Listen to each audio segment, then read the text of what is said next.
So over here, we have got some mushrooms cooking away in a pan. Now, this is 227 grams of mushrooms. That sounds like an annoying measurement, but it's basically what you buy in one of those little tubs that you get at the grocery store. This amount of mushrooms started as this amount of mushrooms. So do you see how much that has cooked down? All of that water has started to cook out, which is absolutely perfect. And the reason it's cooked out so nicely is I actually start my mushrooms in a dry pan. I put them in a pan over medium heat, no oil, no butter, season them up with a little bit of salt and maybe a little bit of pepper, and you cook that down. Mushrooms, even though they don't seem like it, have a lot of moisture in there. So doing this allows that moisture to evaporate out before you start adding in the rest of your flavor. So it's gonna concentrate that flavor. So while those keep doing their things, again, they've been in there for about 5 minutes, I'm gonna chop up a little shallot. Now I've got a tiny little shallot here. What an absolute dream. I love a shallot. If you don't have shallots, you could do this with an onion. I would just use half of an onion there. So I'm just gonna cut that in half and just finely mince that up. Now, like with an onion, you just gotta run down, going one way, and then chop it the other. But a little bit different from an onion is I actually do like cutting a shallot in half in a funny way, because there's usually this kind of line through a shallot where it almost looks like two stuck together. So you wanna make sure you get through that just to make it nice and even. Let's get that nice and chopped. Shallots are really great. They're kind of like a softer version of an onion. They feel very French, which it's always good to make your casseroles extra fancy, because it's a casserole after all, you know? No one ever finds a casserole fancy, but they are delicious. I can guarantee that. Okay, so I'm gonna go into the pan with this shallot. I'm gonna add that right on in with those mushrooms, and now I'm gonna introduce my fat. So I'm gonna go in with 2 tablespoons of butter, because 'tis the season of butter in my house. So that's gonna go right on in, and that butter's gonna start to melt and start to fry those mushrooms and that shallot. This is where you introduce the fat. This is gonna bring more caramelization because all that liquid's cooked out, so it's gonna cook down really nicely. I'm gonna crank the heat a little bit, and I want those shallots to cook down for just about, I'd say 3 minutes, just until they're a little bit soft. Add in the salt and pepper too. When you're seasoning your food as well, when you're adding in that salt as you cook, it's not to make it extra salty, it's actually to kind of concentrate the flavors and bring the flavors out of every single layer. Again, it helps cook that moisture out, giving you a more concentrated flavor. So it's not necessarily for a salty flavor, just for a better flavor. All right, that's looking great. Once that had been cooking down for about, I'd say, 3 minutes, I'm gonna go in with my garlic. Now, my garlic mongerer right now is giving me giant garlic. Like that is like the size of like a clementine, which is a dream. So the recipe calls for 2 cloves of garlic, but I'm just gonna do 1 today. And I'm just gonna rasp it right on in. This is gonna get that garlic really quickly incorporated into this casserole. It's gonna get that flavor all throughout. Anytime a garlic clove takes you more than 10 seconds to mince, that means it's a big garlic clove. Always a good thing. Now, if you wanted to, you could also slice the garlic and add it in. That gives you a little bit of a softer garlic flavor, but I love it minced because it gives you really, really punchy flavor all throughout. Okay, that is looking beautiful. But now we want to give this something to kind of thicken this casserole up, because if it's a casserole, it needs to be a little bit creamy. So I'm going to go in with a tablespoon of flour. We're making essentially a roux here, but we're actually making it not a super thickening roux. Since there's 2 tablespoons of butter in here, 1 tablespoon of flour, this is about half the amount of flour I'd normally do. It's going to give you a little bit of creaminess, but not clagginess, if that makes sense. So I'm going to stir that in. Toast that flour off for about 30 seconds to a minute, just to cook off that raw flavor. And now I'm gonna go in with my liquids. So there's not a ton of liquid in here. I'm gonna go in with half a cup of broth. You could do chicken broth, you could do vegetable broth, you could do mushroom broth, whatever you got hanging around. Even beef broth would be nice. Give that a stir. And that roux is gonna start to kind of bring that together and thicken it up a little bit.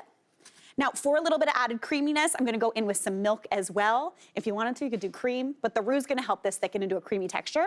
So I'm gonna go in with a cup of milk as well. Pop that on in.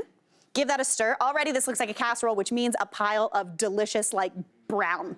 Yeah.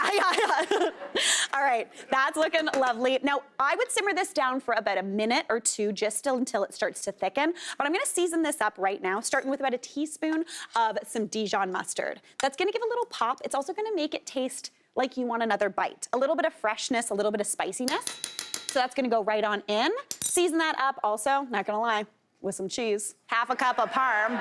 See, now I got you. If you're ever in doubt with a recipe, just add some cheese. It's gonna be fine. So about half a cup of parm is going in, but if you wanted, you could do this with cheddar cheese, you could do it with pecorino, Gruyere would be really nice as well. And then we need my very favorite ingredient this time of year, and I think we know what it is. Pocket nutmeg. You gotta have it. 'Tis the season. As soon as cozy weather starts, you better have that nutmeg on you. There might be a nutmeg or a eggnog emergency, a sauce casserole emergency. Just a little bit of freshly grated nutmeg brings a little bit of lightness and lemoniness into here.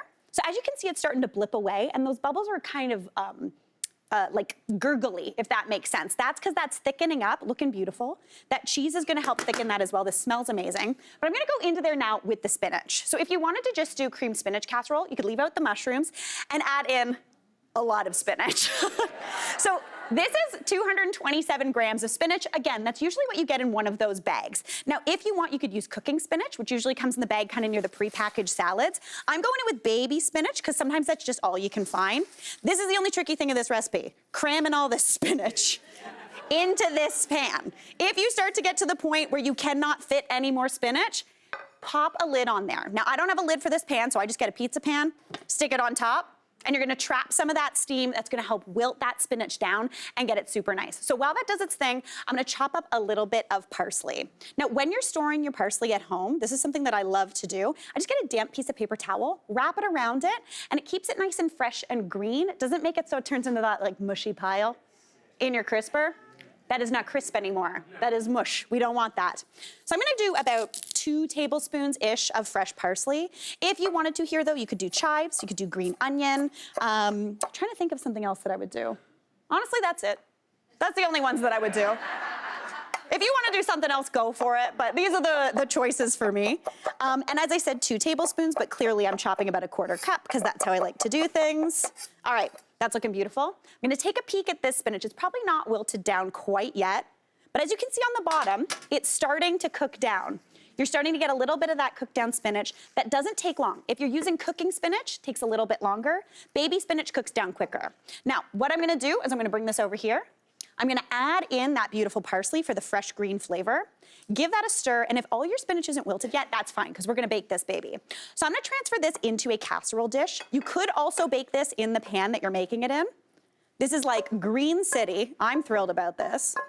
Creamy, green, easy way to get everyone to eat their vegetables. And then you top it with the best thing in the world, a potato tot. No, a tot! Guys, a really good call. You know what? We're gonna throw some cheese on there too, though, just for you. Okay, we're gonna do some extra cheese because the audience asked for it. That was predictable. Good job, guys.